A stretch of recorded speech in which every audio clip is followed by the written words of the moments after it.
Hello friends, स्वागत है आपका आधार क्लासेस के यूट्यूब चैनल पर। दोस्तों, हम राजस्थान की सिंचाई परियोजना के अंतर्गत सिंचाई से संबंधित कुछ विशेष फैक्ट पढ़े और साथ ही साथ चंबल नदी घाटी परियोजना को पढ़ा, माही बजाज सागर बांध परियोजना को पढ़ा।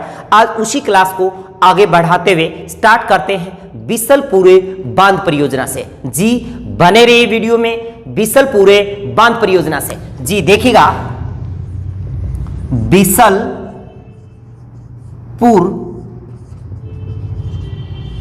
बांध परियोजना। जी बिसलपुर बांध परियोजना समझने से पहले हमें बिसलपुर बांध के बारे में जान लेना जरूरी है। यानी बिसलपुर बांध कहां पे है, किस नदी पर है, कहां बना है। तो देखिएगा, थोड़ा सा मैप पे लेते हैं। ये जी खमनोर की पहाड़ी, और खमनोर की पहाड़ी है जी राजसमंद, और राजसमंद से ही निकलती है बनास नदी, और फिर ये राजसमंद से चित्तौड़ आ जाती है, चित्तौड़ से भीलवाड़ा, भीलवाड़ा से अजमेर, अजमेर से टोंक, और टोंक से सवाई माधोपुर में जाकर के चंबल में मिल जाती है। और यही टोंक के अंदर बिसलपुर बांध बना बनास पे।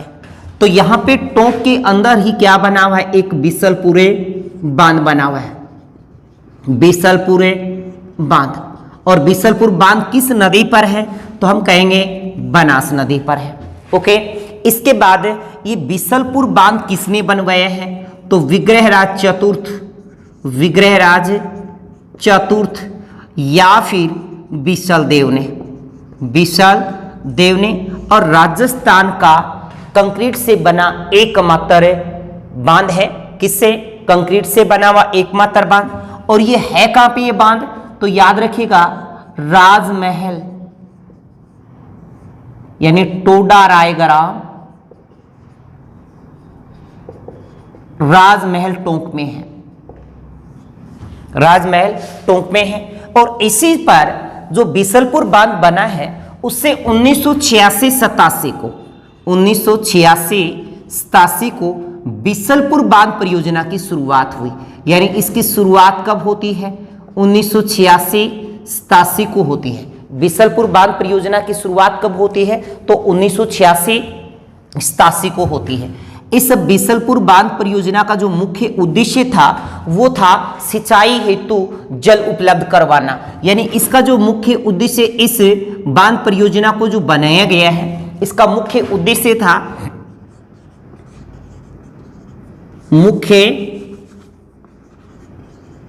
मुख्य उद्देश्य, इसका मुख्य उद्देश्य था पेयजल हेतु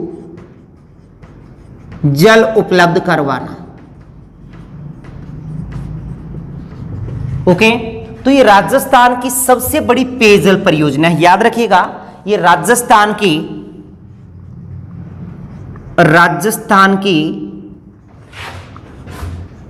सबसे बड़ी पेयजल परियोजना है। राजस्थान की सबसे बड़ी पेयजल परियोजना। और इसमें जो पेयजल की पूर्ति होती है, याद रखिएगा, पेयजल को पूर्ति किन किन जिलों को होती है, तो एक तो जयपुर, याद रखिए इस बात को, जयपुर, अजमेर, टोंक और बूंदी। कितने जिले हैं जी, 4 जिले हैं, अजमेर, जयपुर, अजमेर, टोंक और बूंदी। दूसरी बात, इस बिसलपुर बांध परियोजना को किसके सहयोग से बनाया गया। जी ये पूछ लिया जाए कि किसके सहयोग से बना है, किसके सहयोग से इसे बनाया गया है, तो एशियाई विकास बैंक, जो जिसका मुख्यालय मनीला फिलीपींस में है, एक तो उन्होंने सहायता दी, यानी एशियाई विकास बैंक। एशियाई विकास बैंक का मुख्यालय मनीला में है, और मनीला पड़ता है फिलीपींस में, मनीला में है और मनीला पड़ता है फिलीपींस में। और एक दूसरा जो सहयोग दिया है वो Japan, Japan bank of international, यानी इन दो के सहयोग से ही बीसलपुर बांध परियोजना की शुरुआत की गई 1986-87 में, और इसका मुख्य उद्देश्य था पेयजल हेतु जल उपलब्ध करवाना। यह राजस्थान की सबसे बड़ी पेयजल परियोजना है, जिसके अंतर्गत जयपुर, अजमेर, टोंक और बूंदी को पेयजल प्राप्त करवाया जाता है। और इसमें जो सहयोग की बात आती है तो एशियाई विकास बैंक और जापान बैंक ऑफ इंटरनेशनल के द्वारा इसमें सहयोग किया गया। साथ ही साथ बीसलपुर बांध कहां बना हुआ है तो आप अच्छे से याद रखते हैं, टोडाराय ग्राम, राजमहल, टोंक में, और किस नदी पर है, बनास नदी पर। ये थी आपकी बीसलपुर बांध परियोजना। इसके बाद लेते हैं हम पांचना बांध परियोजना। अब देखिए पांचना बांध परियोजना, पांचना बांध परियोजना। सबसे पहली बात आपको याद जो रखनी है वो पांचना बांध से है। पांचना बांध जी, पांचना बांध कहां पर है? पहली बात तो आपको यही याद रखनी है, तो याद रखिएगा पांचना बांध करौली में है। कहां है जी? करौली में। और पांचना बांध किन 5 नदियों पर बना है तो याद रखिएगा अटा, माची, भैंसावट,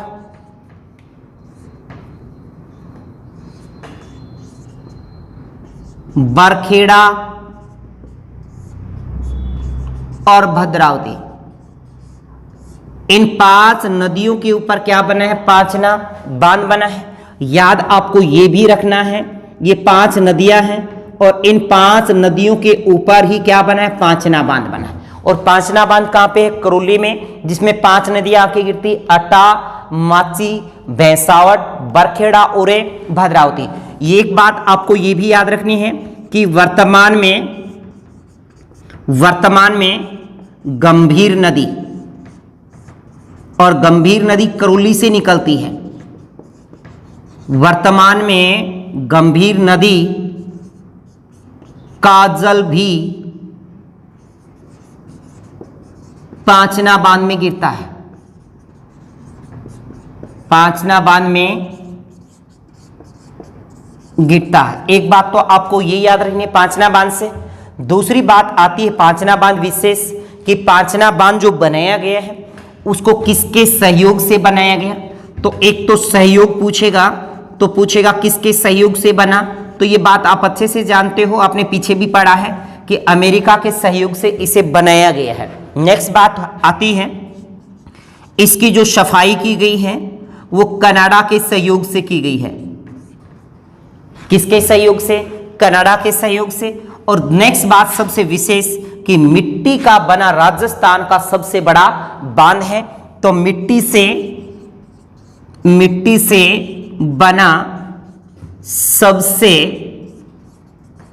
बड़ा बांध, आपको ये बात भी याद रखनी है।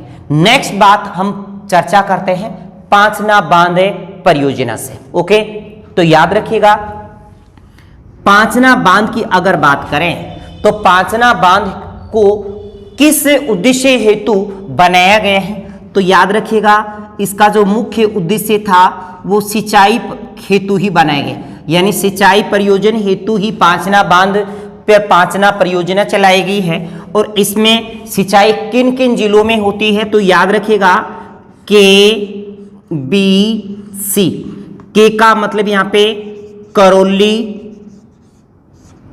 B से भरतपुर और C से सवाई माधोपुर।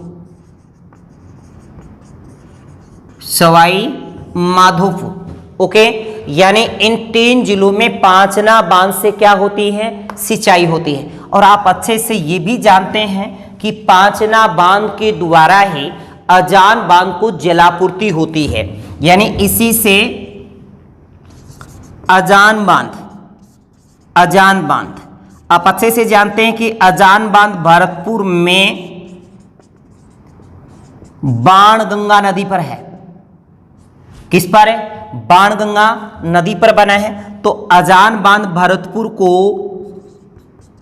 जलापूर्ति, याद रखिएगा कि पांचना बांध ही अजान बांध भरतपुर की जलापूर्ति करता है, और ये अजान बांध घना पक्षी विहार भरतपुर को जलापूर्ति करता है। ये बात आपको याद रखनी है। तो हमने दूसरी परियोजना पढ़ी, पांचना बांध परियोजना। अब लेते हैं सबसे इंपॉर्टेंट भाखड़ा नांगल बांध परियोजना। अब देखें भाखड़ा नांगल बांध परियोजना, भाखड़ा नांगल बांध परियोजना। भाखड़ा नांगल बांध परियोजना से सबसे पहली बात यही पूछी जाती है कि किसकी संयुक्त भागीदारी है इसके अंदर। तो याद रखिए भाखड़ा नांगल बांध परियोजना का जो संबंध है उसमें 3 राज्यों की संयुक्त भागीदारी है। एक तो पंजाब, एक हरियाणा और एक अपना राजस्थान। ओके। और भाखड़ा नांगल बांध से जितना भी जल और जितनी भी विद्युत प्राप्त होती है उसका राजस्थान को 15.52% मिलता है। यानी भाखड़ा नांगल बांध परियोजना के अंतर्गत जो सिंचाई हेतु जल और विद्युत का उत्पादन जो होता है उसका 15.52% राजस्थान को मिलता है। आप देखिएगा भाखड़ा नांगल बांध परियोजना को अगर हम सबसे पहली बात करें तो इसका सर्वप्रथम विचार किसको आया, यानी ऐसा किसके दिमाग में आया कि एक परियोजना बनाई जानी चाहिए जिससे लोगों को पानी सिंचाई के लिए पानी मिलेगा, फिर विद्युत मिलेगी। ऐसा सबसे पहले जो सोचा है, यानी इस भाखड़ा नांगल बांध परियोजना को जो सर्वप्रथम विचार आया है, सर्वप्रथम विचार यस भाखड़ा नांगल बांध का सबसे पहले जो विचार आया, भाखड़ा नांगल बांध के बारे में जो सर्वप्रथम विचार आया है वो पंजाब के लेफ्टिनेंट गवर्नर सर लुइस डेने थे। कौन थे? सर लुइस डेने जी। सर्वप्रथम विचार किसको आया है? सर लुइस डेने को। ये 1908 में, और इसके 40 साल बाद 1948 में इसका निर्माण कार्य शुरू हो जाता है। 1948 यानी 40 साल के बाद इस भाखड़ा नांगल परियोजना के अंतर्गत। पर इसके अंतर्गत 2 अलग अलग बांध बने, एक भाखड़ा बांध और एक नांगल बांध। भाखड़ा बांध और नांगल बांध को जो संयुक्त परियोजना है वही कहलाती है भाखड़ा नांगल बांध परियोजना। तो सबसे पहले हम जो चर्चा कर लें वो भाखड़ा बांध से ही लेते हैं। किससे? भाखड़ा बांध से। भाखड़ा बांध जी, सबसे पहले ये बात आती है कि भाखड़ा बांध कहां पर है, किस नदी पर है, इसकी स्थिति कहां पर है। तो याद रखिएगा ये सतलज नदी पर है। किस नदी पर? सतलज नदी पर। दूसरी बात बिलासपुर सबसे पहले इसका शिलान्यास किसने किया है जी? शिलान्यास की बात करते हैं, इसका शिलान्यास किसने किया? शिलान्यास की बात आती है तो याद रखिएगा 17 नवंबर 1955 ईस्वी को तात्कालिक प्रधानमंत्री पंडित जवाहरलाल नेहरू ने किया। जवाहरलाल नेहरू ने किया। ये बात आपको याद रखनी है। कि एक बात आपको जो और याद रखनी है कि इसके निर्माण का जो ठेका दिया गया है, इसके भाखड़ा बांध का निर्माण किस कंपनी ने किया है? तो एक अमेरिका की कंपनी है जिसका नाम हार्वे स्लोकोम कंपनी है। क्या नाम है? अमेरिका की हार्वे स्लोकोम कंपनी, यानी इस कंपनी ने ही, अमेरिका के हार्वे स्लोकोम कंपनी ने ही भाखड़ा बांध को बनाया। ओके। और इसका जो पूर्ण कार्य हुआ है, पूर्ण कार्य वो 1962 में पूर्ण हो गया था। 1962 में पूर्ण हो गया। फिर ये बांध राष्ट्र को जो समर्पित किया गया, राष्ट्र को समर्पित, यस ये राष्ट्र को समर्पित किया गया है 1963 ईस्वी को। कब है? 1963 ईस्वी को। और इसी भाखड़ा बांध के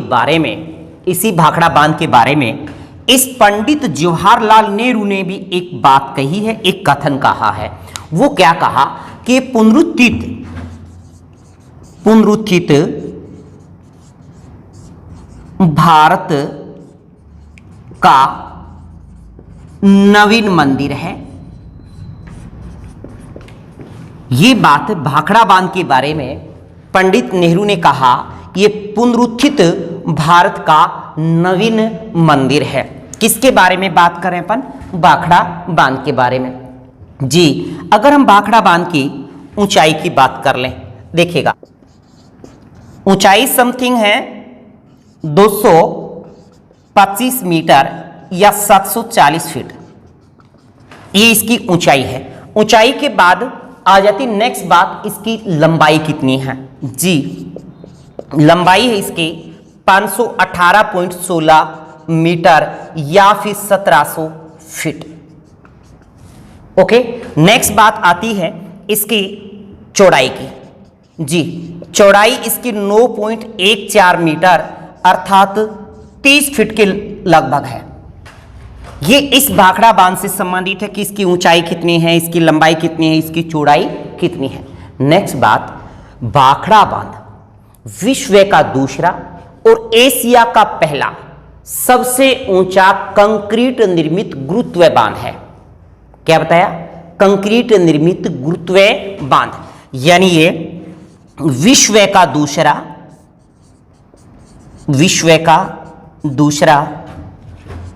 और एशिया का पहला कंक्रीट निर्मित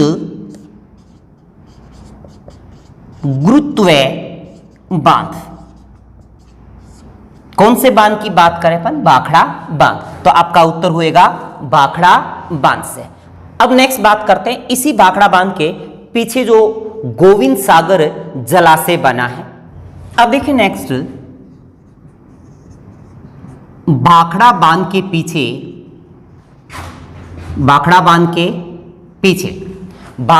के पीछे एक विशाल जलाशय बना है। विशाल जलाशय बना है जिसका नाम है गोविंद सागर। क्या नाम है? गोविंद सागर।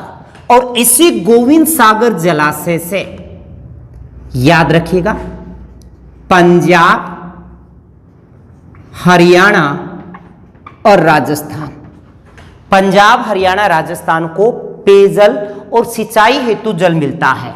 यानी पंजाब, हरियाणा और राजस्थान को पेयजल हेतु भी पानी और सिंचाई हेतु भी पानी इसी गोविंद सागर जलाशय से मिलता है, जो भाखड़ा बांध परियोजना के अंतर्गत ही आता है। अब देखिए, इसी भाखड़ा बांध के आगे 13 किलोमीटर नीचे की ओर एक बांध बना जिसका नाम नांगल बांध है। क्या नाम है? नांगल बांध। ये नांगल पड़ता है पंजाब में, और ये नांगल बांध इसी भाखड़ा बांध के नीचे 13 किलोमीटर नीचे बना है। और ये नांगल बांध है रोपड़ पंजाब में, और ये इसी सतलज नदी के ऊपर भाखड़ा बांध के आगे बनाया गया। ओके, इसकी जो ऊंचाई है, याद रखिएगा, नांगल बांध की जो ऊंचाई है वो 29 मीटर या 95 फीट है। ओके, जबकि इसकी जो लंबाई है, अगर लंबाई के संदर्भ में हमसे पूछा जाएगा तो 340.8 मीटर या फिर 1000 फीट के लगभग है। ओके, ये इसकी ऊंचाई और ये इसकी लंबाई। ओके, नेक्स्ट बात जो हम पढ़ते हैं वो क्या है? इस नांगल बांध से 2 लिफ्ट नहर निकाली गई है। क्या निकाली गई है? इससे 2 लिफ्ट नहर निकाली गई। लिफ्ट नहर कितनी निकाली गई?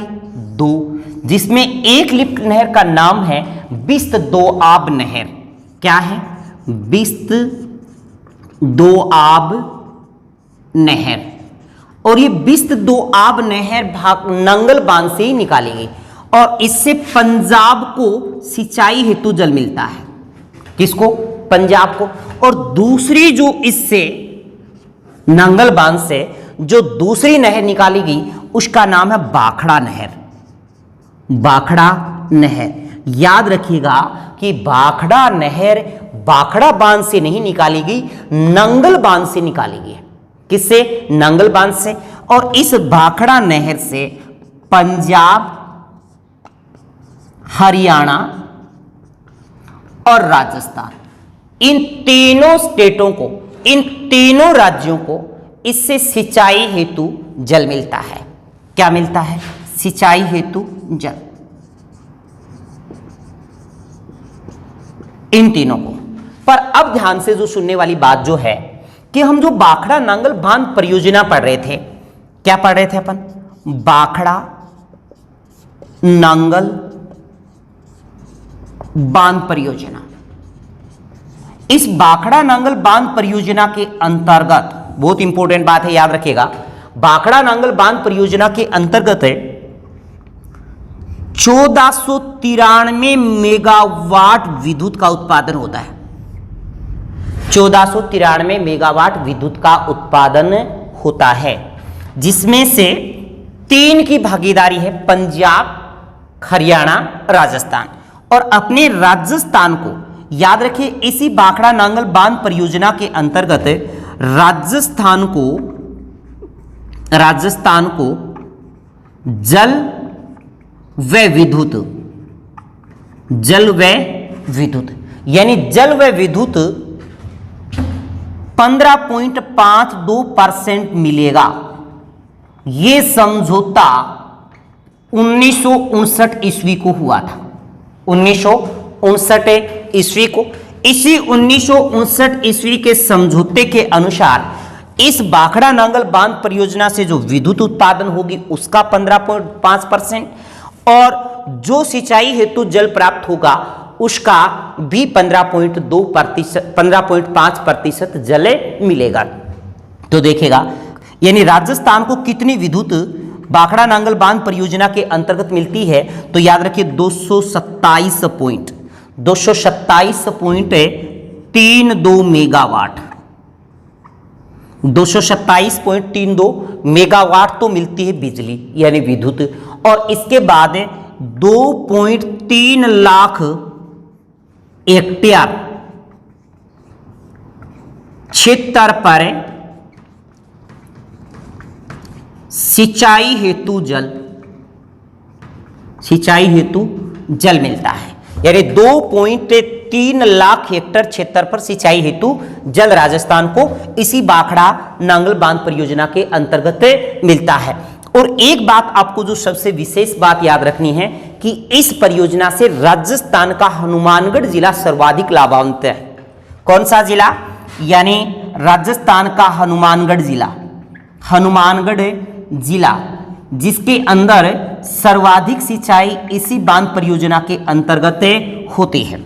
ओके, नेक्स्ट बात आती है कि ये विद्युत किस किस को मिलती है। यानी ये 227.32 मेगावाट विद्युत का जो राजस्थान को हिस्सा मिलता है, ये किन किन जिलों को, राजस्थान के किन किन जिलों को मिलता है? तो एक तो बात याद रखिए, बीकानेर संभाग।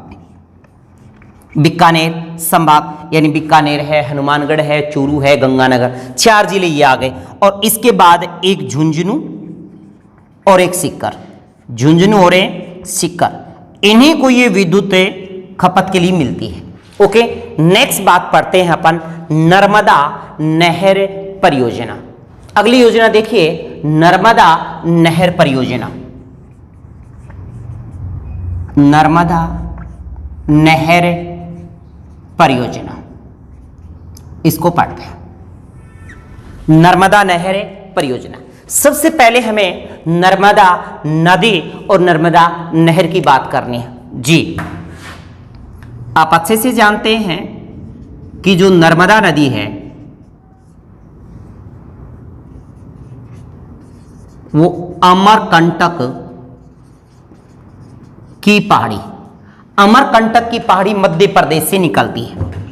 अमरकंटक की पहाड़ी मध्य प्रदेश से निकलती है और मध्य प्रदेश से ये गुजरात में आती है। ओके, कहां आ जाती है? गुजरात।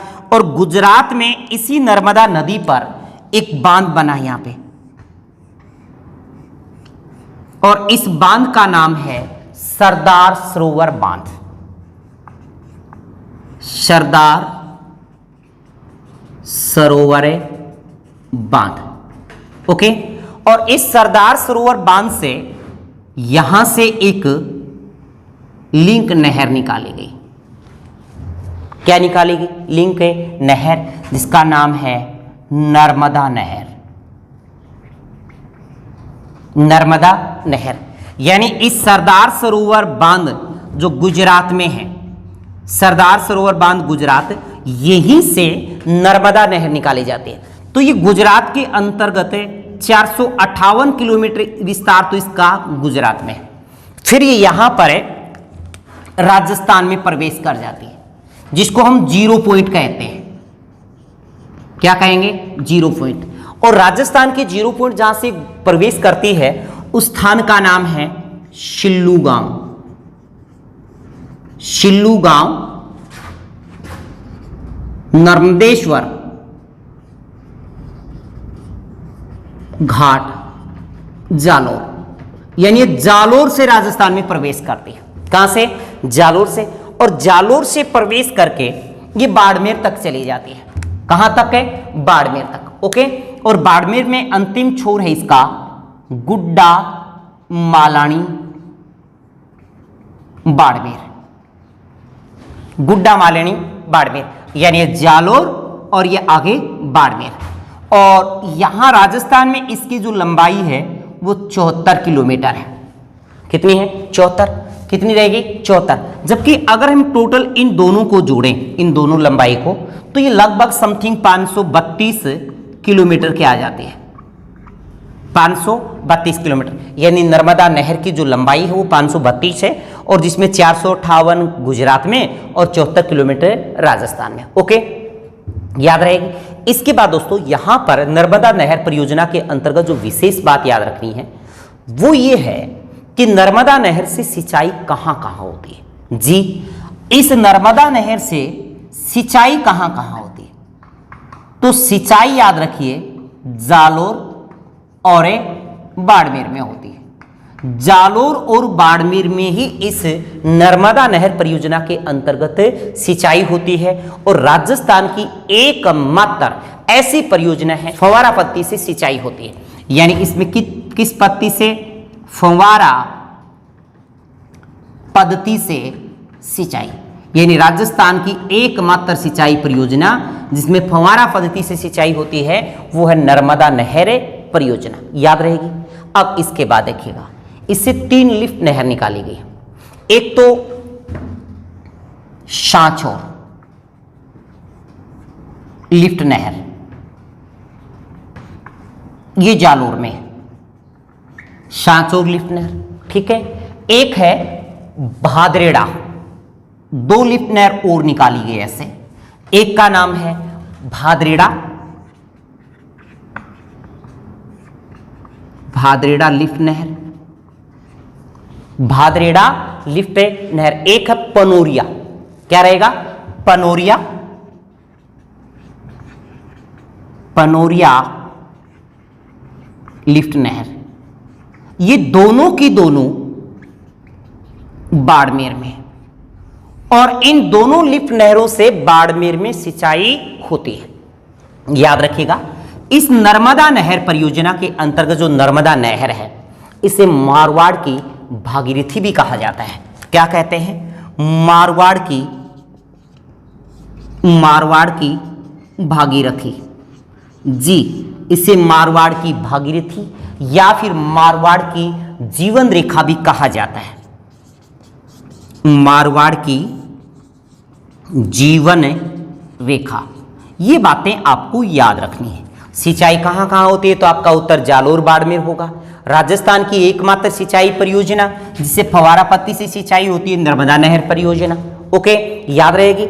इसके बाद है, इससे लिफ्ट नहर कितनी निकाली गई है, तो 3, एक ये और एक ये, एक तो सांचौर, एक भादरेड़ा और एक पनोरिया। ओके, क्या रहेगी, पनोरिया लिफ्ट नहर। ये तीनों की तीनों लिफ्ट नहर इस नर्मदा नहर से ही निकाली गई है। अब देखिए गंग नहर परियोजना, गंग नहर परियोजना। सबसे पहले गंग नहर से पहले हमें सतलज के बारे में थोड़ा पढ़ना पड़ेगा। जैसे आप अच्छे से जानते हो कि सतलज जो नदी है वो तिब्बत की राक्षस ताल झील से निकलती है।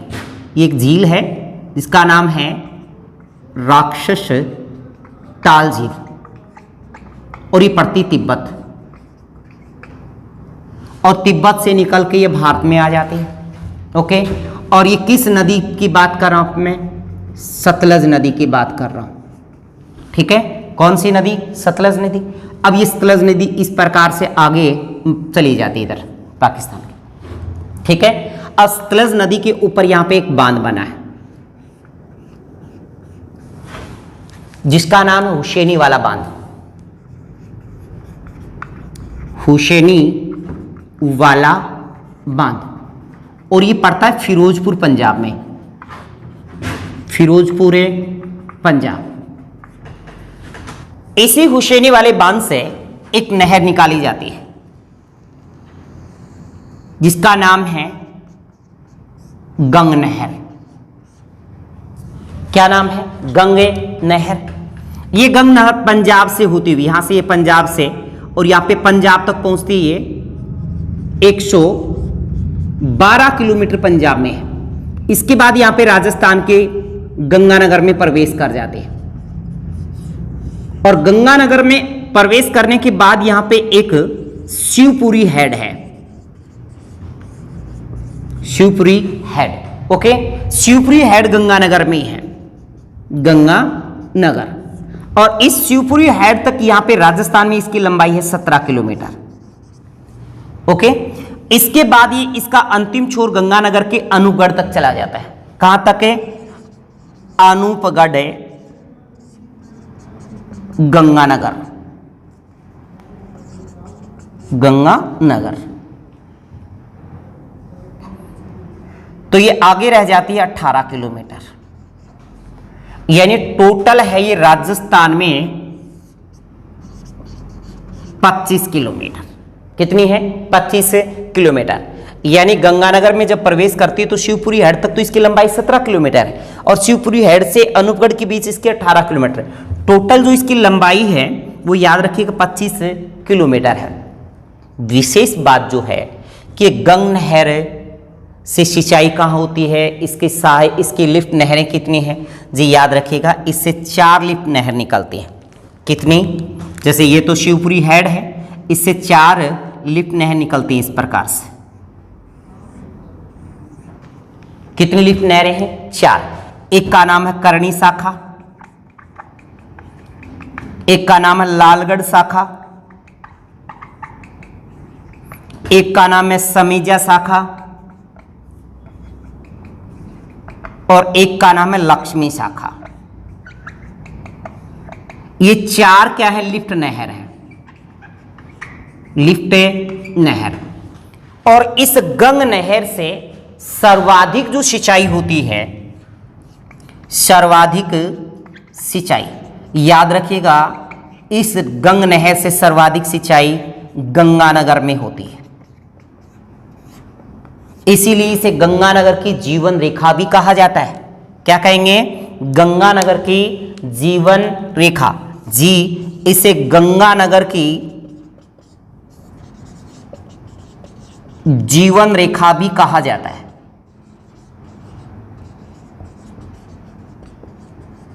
किसकी बात करें अपन, गंग नहर की। अब देखिए गंग नहर के बारे में, गंग नहर को लाने का जो श्रेय है वो गंगा सिंह को ही जाता है, और उन्हीं के नाम पर इसका नाम गंग नहर पड़ा था।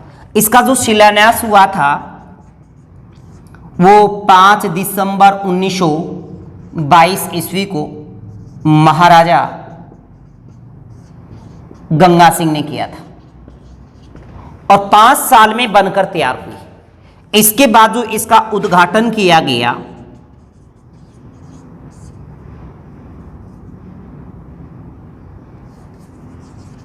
उद्घाटन वो 1927 ईस्वी को लॉर्ड इरविन के द्वारा किया गया। किसके द्वारा? लॉर्ड इरविन के द्वारा किया गया। हमें ये बात याद रखनी है कि गंग नहर को राजस्थान में लाने का जो श्रेय है वो महाराजा गंगा सिंह को जाता है और इसका जो उद्घाटन किया है वो लॉर्ड इरविन ने किया है। गंग नहर कहाँ से निकाली जाती है? तो हुसैनी वाला बांध फिरोजपुर पंजाब से जो सतलज नदी पर बना है। फिर गंग नहर की राजस्थान में लंबाई कितनी है? 25 किलोमीटर। ठीक है, और इस पर कितनी लिफ्ट नहरें हैं? 4 लिफ्ट नहरें हैं। नेक्स्ट बात आपसे ये पूछ सकता है कि गंग नहर से सर्वाधिक सिंचाई किस जिले को होती है? तो गंगानगर को होती है। इसी के साथ दोस्तों अगली क्लास में फिर मिलते हैं ब्रेक के बाद। All the best, thank you.